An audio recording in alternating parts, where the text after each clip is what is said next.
ஆயிஷா ரலியல்லாஹு அன்ஹா அவர்கள் அறிவிக்கின்றார்கள், எங்களுக்கு மாதவிடாய் காரணமாக ரமலானுடைய காலங்களில் சில நோன்புகள் எங்களுக்கு விடுபட்டோம். இது இயற்கை உபாதைகள். பெண்களை பொறுத்த வரைக்கும் என்ன செய்யப்படும், ரமலானுடைய காலங்களில் அவங்களுக்கு மாதவிடாய் வந்துருச்சு அப்படின்னு சொன்னா, ஒரு சில பெண்களுக்கு 7 நாள் இருக்கும், ஒரு சில பெண்களுக்கு 5 நாட்கள் இருக்கும், ஒரு சில பெண்களுக்கு 3 நாட்கள் இருக்கும், 10 நாள் இருக்கும், இப்படி இருக்கும். அவங்களுடைய உடலை பொறுத்து அது அமைந்தது. ஆயிஷா அம்மா சொல்றாங்க, மாதவிடாய் காரணமாக எங்களுக்கு சில நோன்புகள் விடுபடும். இத்தனை நோன்புன்னு அவங்க சொல்லல, 10 நோன்பு 5 நோன்பு அப்படின்னு சொல்லல, சில நோன்புகள் எங்களுக்கு விடுபடும், நோன்பு வைக்க முடியாத ஒரு நிலை எங்களுக்கு ஏற்பட்டுரும். அப்ப நாங்க என்ன செய்வோம் அப்படின்னு சொன்னா, ரமலான் மாதத்திற்கு பிறகு அந்த நோன்பை நாங்கள் நிறைவேற்றக்கூடியவர்களாக இருக்கிறோம். எத்தனை நோன்பு அந்த அந்த உடல் உபாதைகளின் காரணமாக அந்த நாங்க எத்தனை நோன்பு விட்டோமோ அது ரமலானுக்கு பின்னாடி நாங்கள் நிறைவேற்றக்கூடியவர்களாக இருந்தோம்.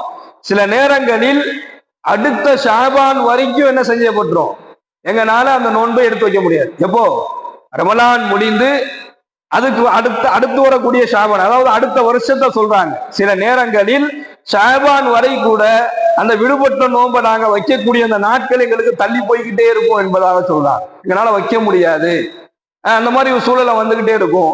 ஆனா அந்த ஷாபான்ல நாங்க அந்த நோன்பை முழுமையாக நிறைவேற்றி விடுவோம் என்பதாக அன்னை ஆயிஷா அம்மா அவங்க சொல்றாங்க.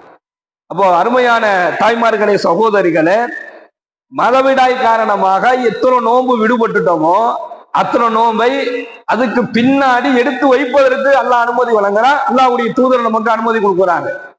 எது வரைக்கும் அப்படின்னு சொன்னா, நம்மளாம் நோன்பு முடிஞ்சு போச்சு, ஷவ்வால்ல வைக்கலாம்னு நினைக்கிறோம், வைக்க முடியல. அப்புறம் துல்காதா, துல்ஹஜ், ஜமாத்துல் அவ்வல், ஜமாத்துல் ஆஹிர், ரபியுல் அவ்வல், ரபியுல் ஆஹிர், இந்த மாதிரி ஏதோ ஒரு மாதத்துல எந்த மாதத்தில் டைம் கிடைக்கிறோம், அடுத்து வரக்கூடிய ரமலானுக்கு முன்னாடியே மீதம் இருக்கக்கூடிய இந்த மாதங்கள்ல எப்போ வேணாலும் அந்த விட்ட நோன்பை வைத்துக் கொள்ளலாம் என்பதை ஆயிஷா அம்மாவின் மூலமாக இந்த ஹதீஸ் நமக்கு ரொம்ப தெளிவாக சொல்லுது.